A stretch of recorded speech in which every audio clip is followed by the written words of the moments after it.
partner ng Hope DWG and Bank Secretariat. Ikaw ay isang end user. Very good. Sino ang Hope? Sino ang Hope ng Region 11, 12, and 13? Si RD. Okay?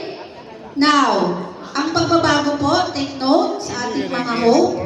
Of course, sa SDO, si SDS.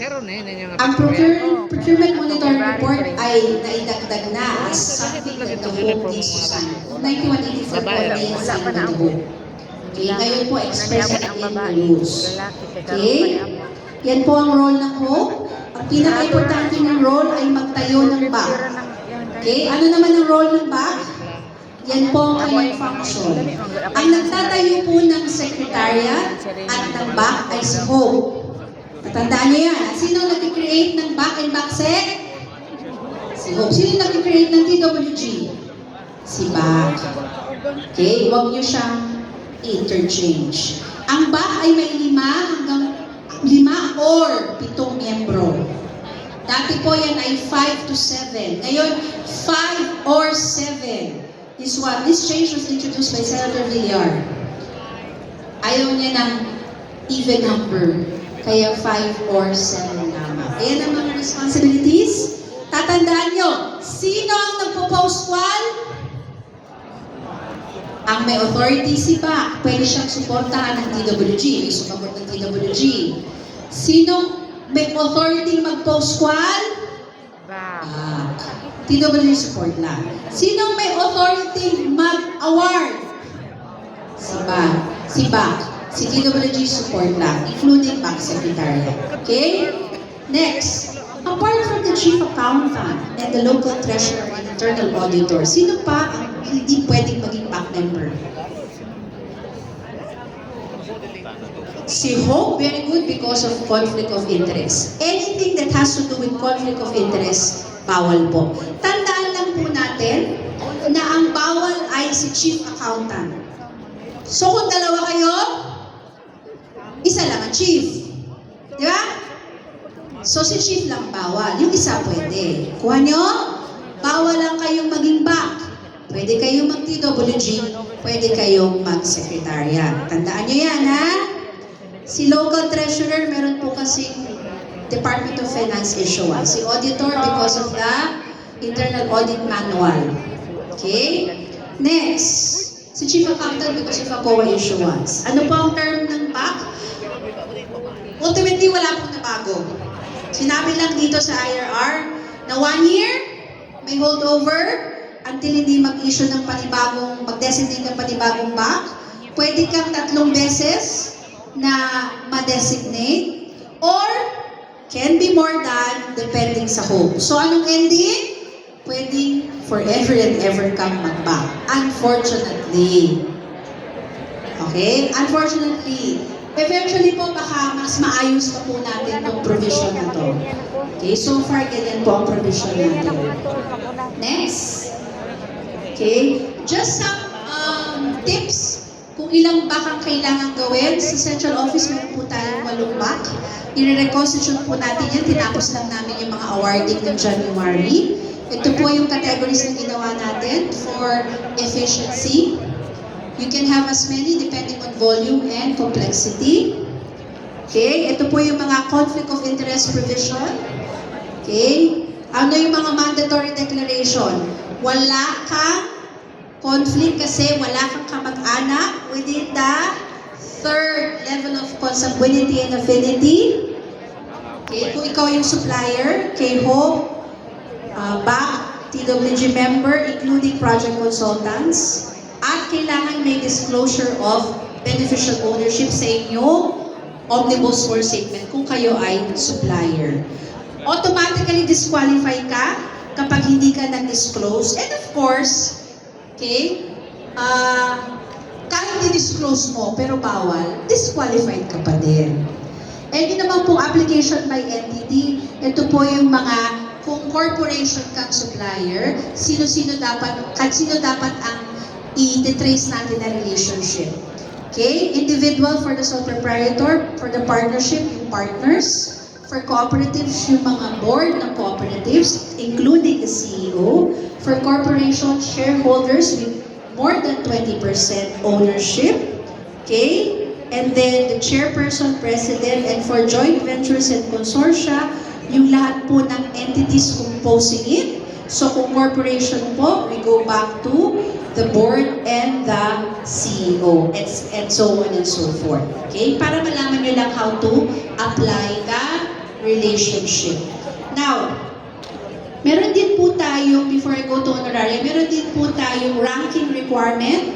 Pero ang ginawa po natin sa bagong batas, which is different sa 9184, for back chair, third ranking, or if wala, pwede tayo the next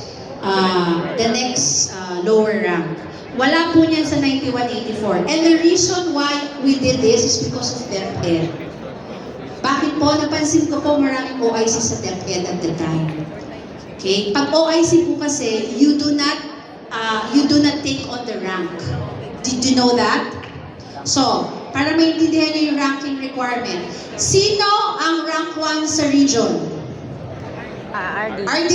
Sino ang rank 2? Sino ang rank 3? Any of the chief.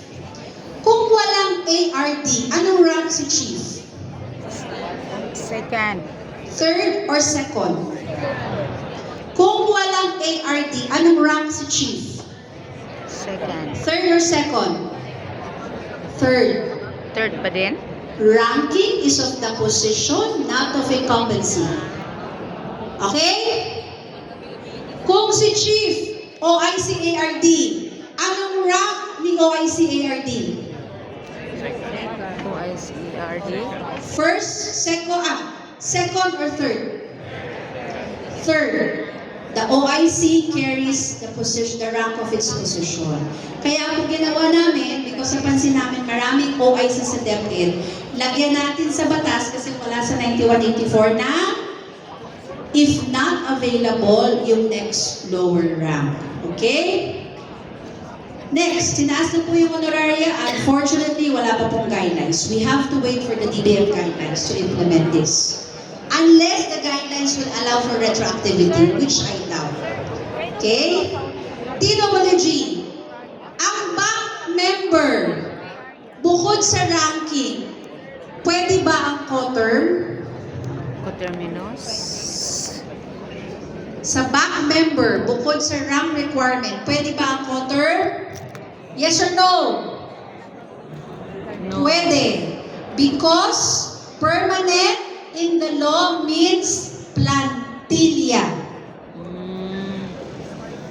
Co-term is the nature of appointment, not the nature of position. Tandaan natin, alright? So, kahit na co-term, pwede. Ang contractual, pwede? Coterminous man.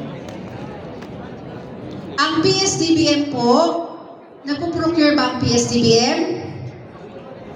Yes, kaya nga tayo bumibili sa kanila ng common use eh. So may back po ang PSDBM, right? Alam niyo bang lahat ng tao doon contractual?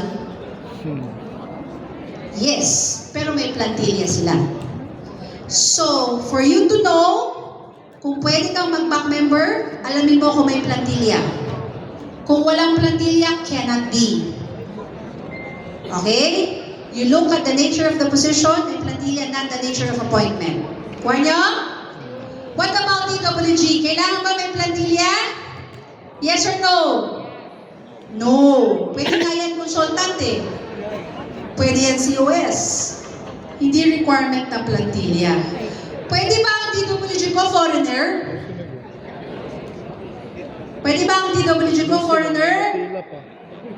Kung yung foreigner consultant, okay lang.